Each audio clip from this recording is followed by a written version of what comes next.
estamos bien. Les recuerdo que anoten sus preguntas. En un momento más vamos a la ronda de preguntas después de nuestra última presentación, que está a cargo del doctor Ignacio Perrotini. Me comentó que no les comentara a ustedes que es licenciado en Economía por la UNAM y que es maestro en Ciencias Políticas Sociales por la UNAM, y que tampoco les dijera que es doctor en Economía en New School for Social Research en Nueva York. Bueno, con ustedes Ignacio Perrotini, que trae ahora voy a leer allá por si hubo un cambio. Su ponencia es Asimetría de la Política Monetaria, México-Estados Unidos. Pues, Ignacio, adelante.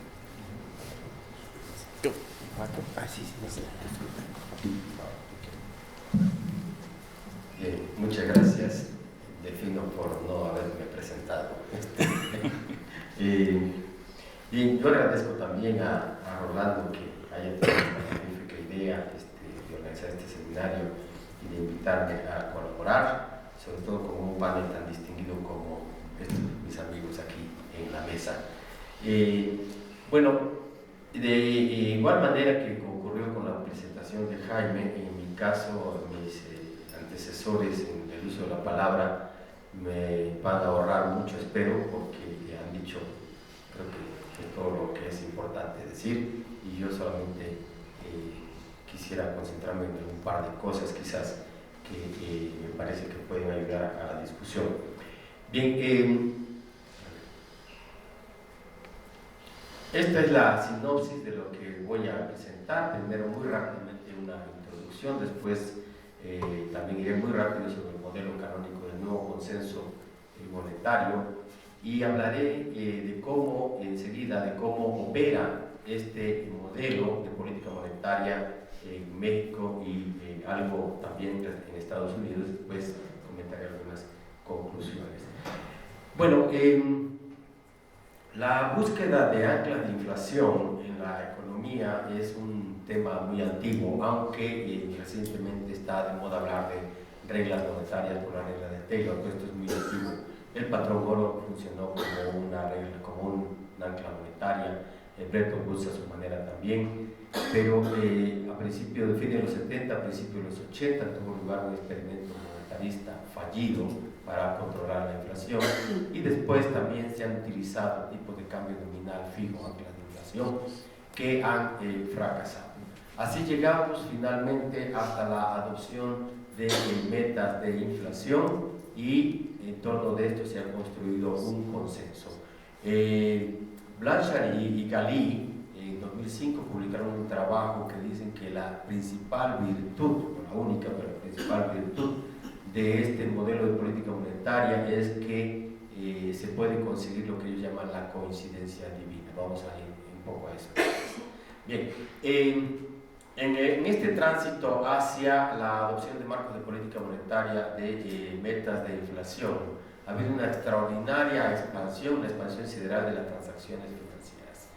Por ejemplo, desde 1977 a 2007, las transacciones internacionales en mercancías y servicios aumentaron 11 veces, pero las transacciones financieras internacionales crecieron 175 veces, considerando solo los productos financieros tradicionales. Y si incluimos los contratos derivados sobre cambio y tasas de interés, pero sin incluir los créditos, acciones y mercancías, que han crecido todavía más rápido, estas transacciones financieras han crecido 281 veces.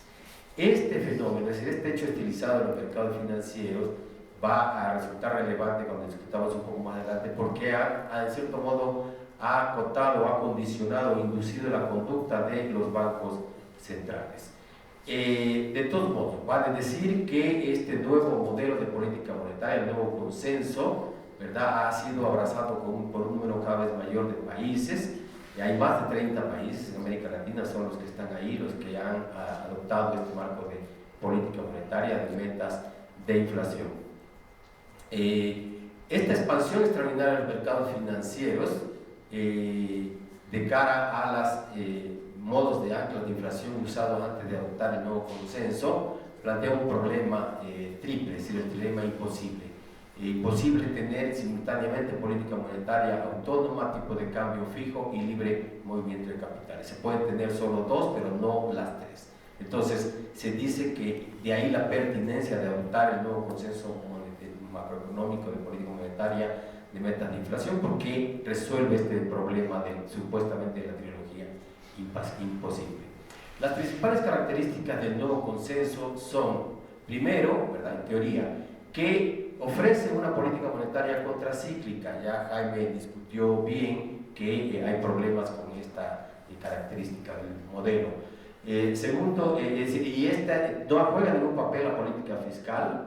La tasa de interés es la variable de la política monetaria, es el instrumento, y tiene un papel contracíclico.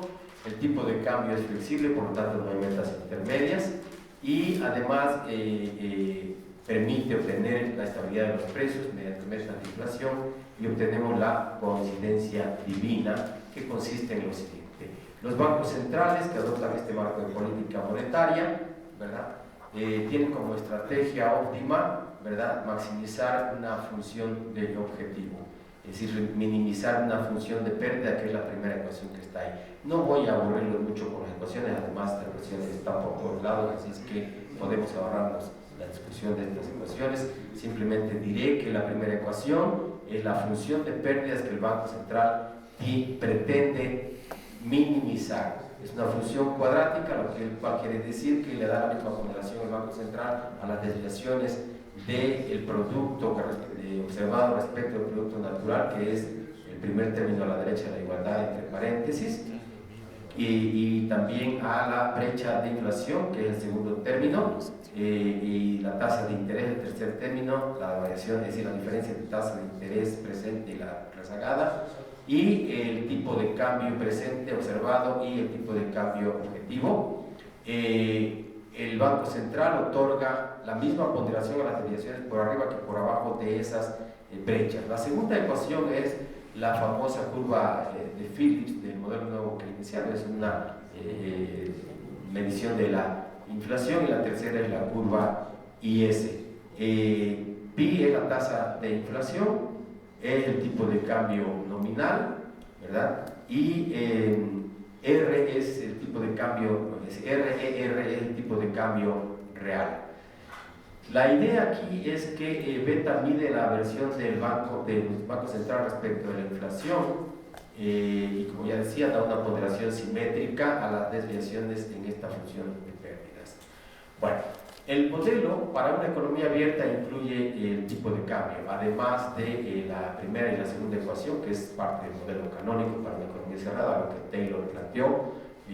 La extensión que hicieron varios autores como Paul y Svensson incluye un tipo de cambio, que es la tercera ecuación, esta lámina, donde Y denota el producto, E tipo de cambio, Pi la tasa de inflación y R la tasa de interés. Se supone que la tasa de interés cumple un papel extraordinario porque por una parte controla la inflación, pero también controla el tipo de cambio, es decir, determina el tipo de cambio, lo que quiere decir que la paridad descubierta de tasa de interés es satisface, y eso permite el control del tipo de cambio. Entonces es un modelo en este sentido maravilloso, porque con un solo instrumento, la tasa de interés, se pueden regular los precios, ¿verdad?, a la Bixel, pero se puede regular también el tipo de cambio, suponiéndose que se cumplen todos los supuestos del modelo.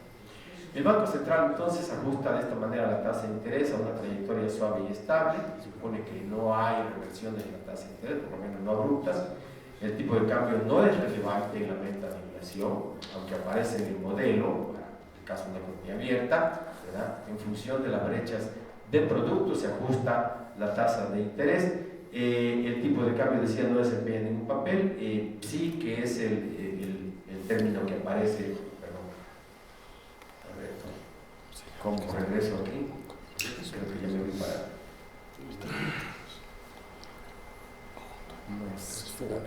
Forward. This is forward. This is backwards. Yeah, backwards some of that. Yeah, it's not nothing yet. It's going forward.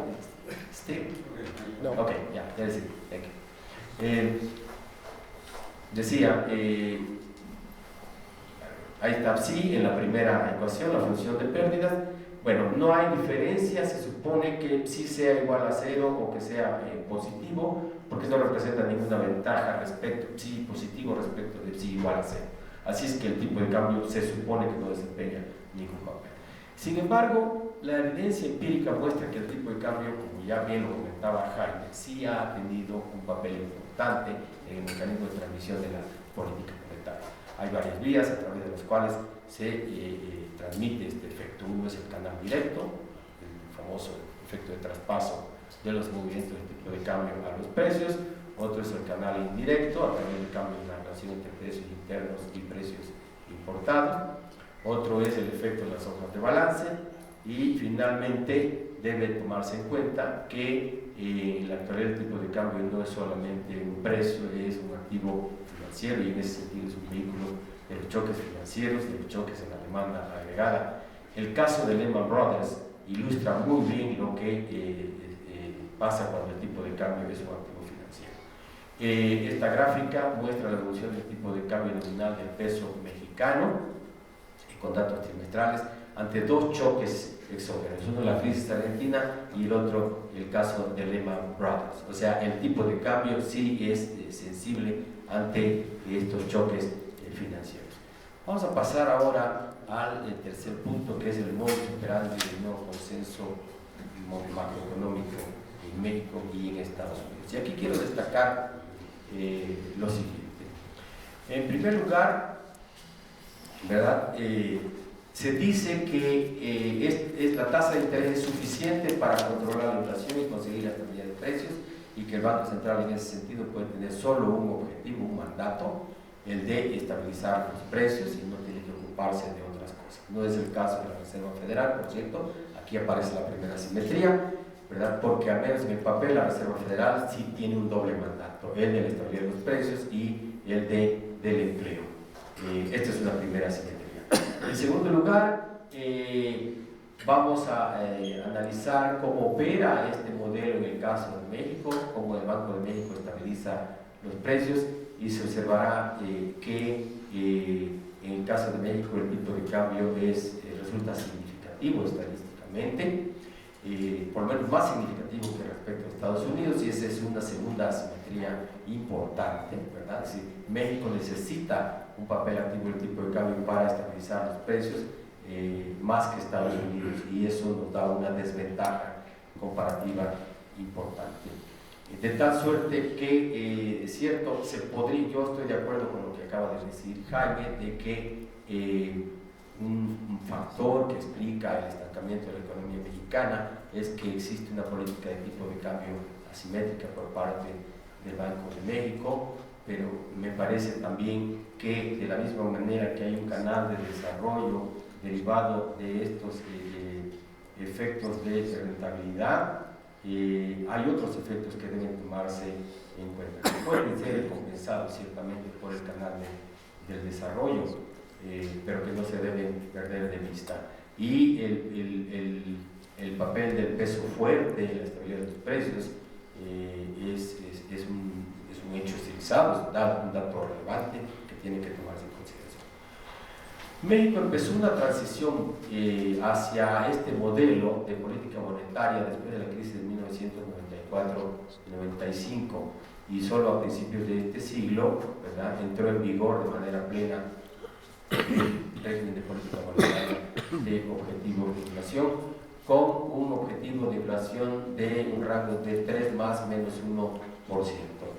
En la literatura hay dos posiciones extremas. Aquí simplemente voy a consignar dos textos, no puedo ser exhaustivo, pero por ejemplo la posición del Banco de México es que la política monetaria ha sido consistente con los principios del nuevo consenso, y que esto ha facilitado el proceso de estabilización exitosa, y además ayudado por la disciplina fiscal. Por el contrario, en otro trabajo, Luis Miguel Galindo y Jaime Ross, ¿verdad?, y también Jaime en su libro más reciente de las tesis equivocadas sobre el estancamiento, sostiene que la política monetaria del Banco de México sufre de un sesgo hacia la sobrevaluación monetaria, y que esto resulta de una política cambiaria asimétrica, es decir, el régimen de política monetaria conduce a la precisión del tipo de cambio, y de esta manera que se logra el objetivo inflacionario. El Banco Central interviene cuando hay presiones a la devaluación, pero no interviene, no neutraliza la precisión monetaria. Jaime concluye en su libro citado que la política monetaria ha contribuido al estancamiento productivo de la economía mexicana. Bien, estos son datos de la evolución de la tasa de inflación anual y del índice de tipo de cambio real. Se ve claramente que sigue la misma tendencia. Efectivamente, el tipo de cambio participa en este proceso de estabilidad de los precios. Es prácticamente perfecto ahí el matching de las dos curvas, ¿verdad? En el tiempo inclusive se nota claramente que la apreciación del tipo de cambio contribuye a la estabilidad de los precios. Pero ¿cómo lo hace el Banco de México? Ahí el problema. ¿Cómo se hace este proceso de intervención, de participación del tipo de cambio? Bueno, esto se hace a través de intervenciones en los mercados cambiarios que son esterilizadas. Las intervenciones en los mercados cambiarios conducen a la acumulación de reservas internacionales.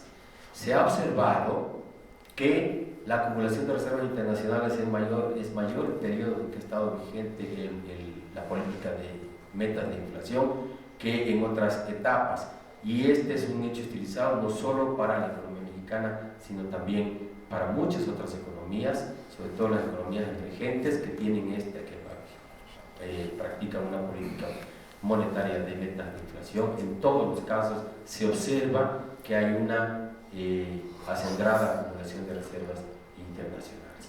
Esto se hace a través de intervenciones en los mercados cambiarios que profundizan la precisión del tipo de cambio. Estas intervenciones esterilizadas representan problemas porque por una parte tienen consecuencias cuasi fiscales, ¿verdad? Por otra parte dan lugar a diferenciar en las tasas de interés, o sea, hay un costo de la acumulación de reservas, amén de que esas reservas no están disponibles para otros propósitos, por ejemplo, para financiar, por ejemplo, política industrial, que podría ser muy importante, que me parece que debería ser una política que tendría que acompañar a cualquier política de un tipo de cambio, de un peso no fuerte, es decir, un peso competitivo, porque dado el alto coeficiente de traspaso, si bien el coeficiente de traspaso ha disminuido en México, pero sigue siendo significativo, ¿verdad? Un tipo de cambio competitivo se traduce en inflación más alta, entonces tendría que acompañarse, tendría que aplicarse una política múltiple de, por un lado, un tipo de cambio competitivo, pero por otro lado, una política industrial que tendiera a reducir este efecto del coeficiente de pass-through y que tendiera a reducir sobre todo la muy alta elasticidad de ingreso de la demanda de importaciones. Para cada punto porcentual de crecimiento del PIB hay un alto índice de importaciones, ¿verdad? Amén de que también el contenido importado de las exportaciones es también muy alto. En consecuencia, para que tengamos un efecto de rentabilidad pleno, como el que mencionaba Jaime, es necesario, ¿verdad?, actuar en estos diferentes ámbitos, es decir, la política industrial, la política de sustitución de importaciones para reducir el coeficiente de la ingreso de las importaciones. De otro modo tendríamos un efecto inflacionario y probablemente no podríamos tomar todas las ventajas del efecto de rentabilidad. Bien, esta gráfica muestra precisamente lo que ha sucedido con las intervenciones de Banxico en el mercado de divisas y evolución de la volatilidad del tipo de cambio. Ahí se puede observar la línea de color rojo, que es la evolución del tipo de cambio, y se nota, sobre todo en esa barra azul más amplia, es más elocuente la estabilidad del tipo de cambio, pero es en esa barra azul más amplia cuando más, digamos, densa es la intervención de Banxico en los mercados cambiarios, intervenciones exteriorizadas. Bueno, esta gráfica combina tres variables cruciales que muestran claramente cómo opera, es el modus operandi del modelo: el tipo de cambio real, la inflación y la tasa de interés. Se puede observar, ¿verdad?, que efectivamente ha habido una tendencia hacia cumplir la meta de inflación, pero esto va asociado a una persistente apreciación del tipo de cambio solamente cuando tenemos crisis, choques externos tan fuertes como las crisis que han ocurrido en 2001, en 2007, en 2008, es cuando el tipo de cambio salta, se deprecia, pero luego reanuda la tendencia hacia la apreciación.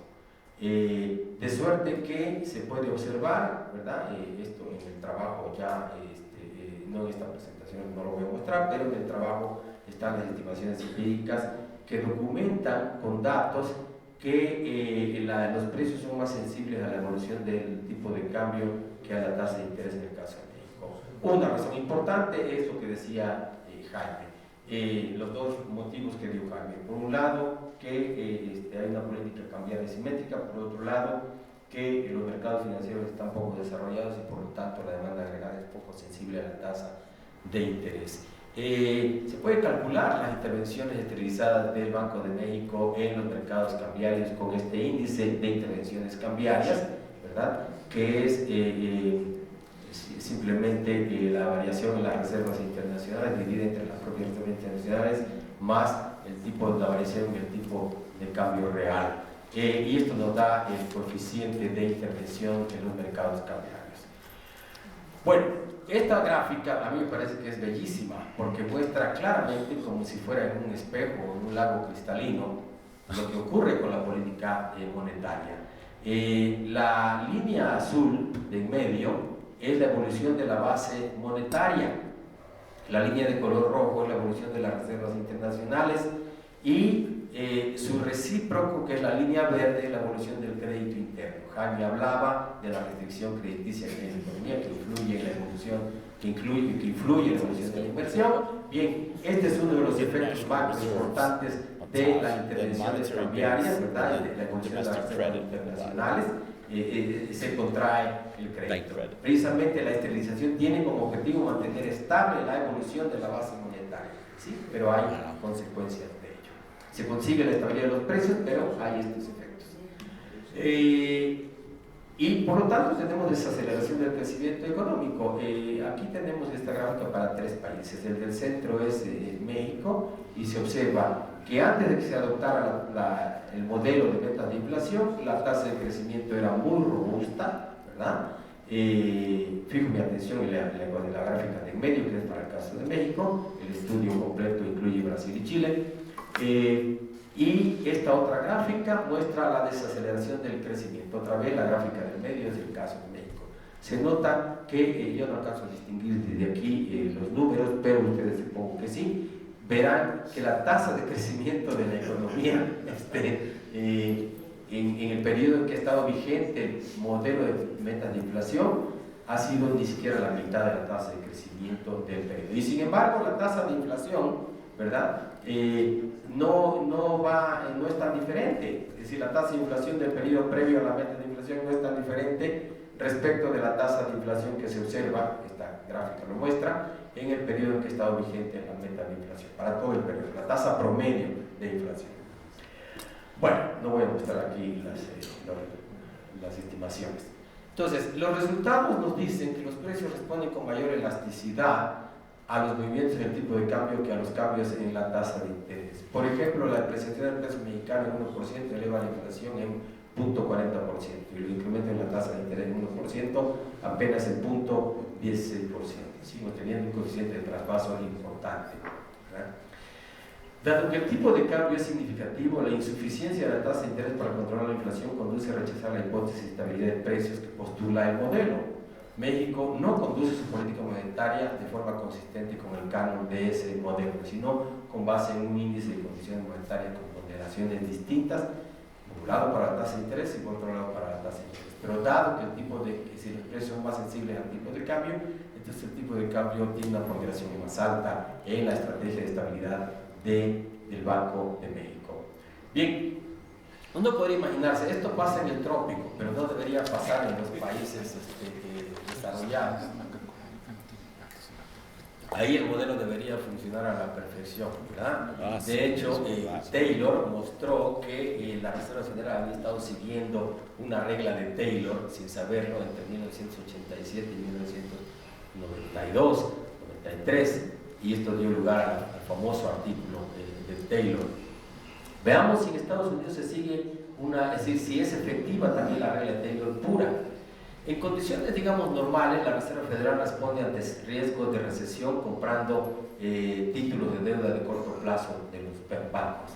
Esto incrementa la reserva de los bancos, entonces se supone que los bancos deben otorgar más crédito y la economía debe expandirse. Pero no obstante, la gran recesión deprimió la economía de Estados Unidos con una enorme deuda, de modo que los canales de la política monetaria convencional, ¿verdad? Es decir, a través de la tasa de interés, dejaron de ser efectivos. El crédito no fluye para incentivar la economía, las tasas de interés están muy bajas y no van a dar crédito a los bancos de manera manirrota cuando la tasa de interés tiende a cero, y la inyección de reservas, por lo tanto, no tiene efectos. La reacción de la Reserva Federal ante la inoperancia de la política monetaria convencional, que aparentemente llegó a sus límites, ¿verdad?, cuando la tasa de interés se encuentra en niveles muy cerca de cero, ha sido, pongo entre comillas, innovación en política monetaria. Y esta innovación no ha sido otra cosa que el relajamiento monetario a fin de reducir el costo del crédito y estimular la economía, sobre todo con la visión de reducir la tasa de interés de largo plazo, influir en las expectativas de la tasa de interés. La necesidad de relajamiento monetario, quantitative easing, ¿verdad?, es decir, la necesidad de otro instrumento, y aquí ya no el tipo de cambio, sino relajamiento monetario, emergió en el contexto de cuando en el contexto de la gran recesión se observó que la política monetaria no fue suficientemente expansiva a pesar de que las tasas de interés eran casi 0%, es decir, una especie de trampa de liquidez, ¿verdad? El profesor Bernanke explica en esta gráfica cómo opera el quantitative easing, ¿verdad? Esa es una ecuación, es una super ecuación integral, cómo opera la expansión monetaria, es decir, el relajamiento monetario. Bien, es una gráfica muy elocuente, creo que la tomé de algún blog, creo que el blog de Google, me parece que ahí está esa gráfica. Bueno, ¿qué pasó? Cuando se dio la ruptura crediticia, el credit crunch, que alcanzó su clímax en septiembre de 2008, ¿verdad? Y este credit crunch asociado a la gran recesión, eso indujo innovaciones en la política monetaria, dado que la política convencional no funcionó. El relajamiento monetario es el ejemplo, el resultado más notable de esta innovación monetaria. Varios bancos centrales, no solo la Reserva Federal, hicieron esto, redujeron su tasa de interés de modo agresivo. El Banco de Inglaterra fue uno de los pioneros en esto.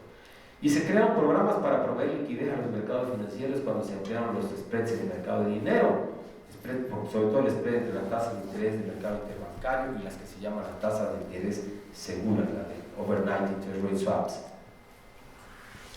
El relajamiento monetario consiste en compras masivas de activos de largo plazo, pueden ser bonos corporativos, papel comercial, bills, mortgage-backed securities, deuda privada diversa, etcétera, etcétera. Todo esto financiado sobre todo mediante incrementos de las reservas del Banco Central, títulos del Tesoro. La Reserva Federal adquirió entre 2008, noviembre y marzo de 2009 aproximadamente el 10% del PIB, ¿verdad?, en relajamiento monetario.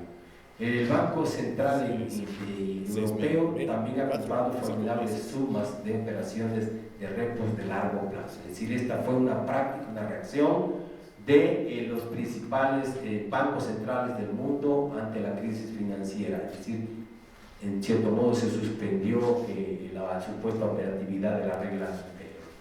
Vamos a algo de teoría sobre este relajamiento monetario. Se suele realizar el relajamiento monetario cuando las tasas de interés oficiales son bajas y el Banco Central no puede ya reducirlas más. Es decir, una especie de trampa de liquidez, sin que se afecten otras tasas de interés relevantes, por ejemplo, la tasa de interés del interbancario.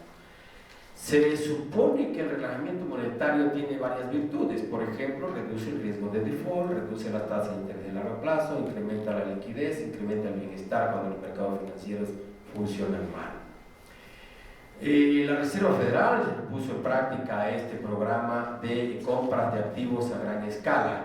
Sin embargo, esto no alteró extraordinariamente las expectativas de tasa de interés de corto plazo, aunque redujo la prima de riesgo de los bonos del gobierno a 10 años entre 0.3 y 1%.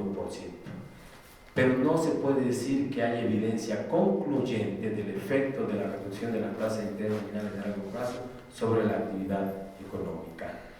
Se realizan compras y ventas de activos como un instrumento de política monetaria y es entonces, esto vendría siendo, digamos, el dual de lo que pasa en países como México. Mientras países como México, como no les alcanza la tasa de interés para regular los precios y el tipo de cambio, usan el tipo de cambio para regular las tasas de interés. Inclusive, si se hiciera pruebas de causalidad Granger, ¿verdad?, se puede encontrar que la relación de causalidad puede ir más bien del tipo de cambio a la tasa de interés más que de la tasa de interés al tipo de cambio. Entonces se usa el tipo de cambio para estabilizar los precios. En el caso de países desarrollados, como el caso de Estados Unidos, hay un segundo instrumento de la política monetaria, porque parece que la tasa de interés tampoco es efectiva como instrumento contracíclico, se utiliza el relajamiento monetario. ¿Qué tan efectivo ha sido este relajamiento monetario? Bueno, Tom tiene trabajos muy interesantes a este respecto, ¿verdad? Y seguramente él va a opinar sobre este punto. Pero el relajamiento monetario solo tiene sentido si la hipótesis expectativas racionales no funciona. Y en consecuencia la prima de riesgo depende de la cantidad de bonos. Entonces el Banco Central tiene dos instrumentos de política monetaria en los países desarrollados también, no solo en los países tropicales. Uno es el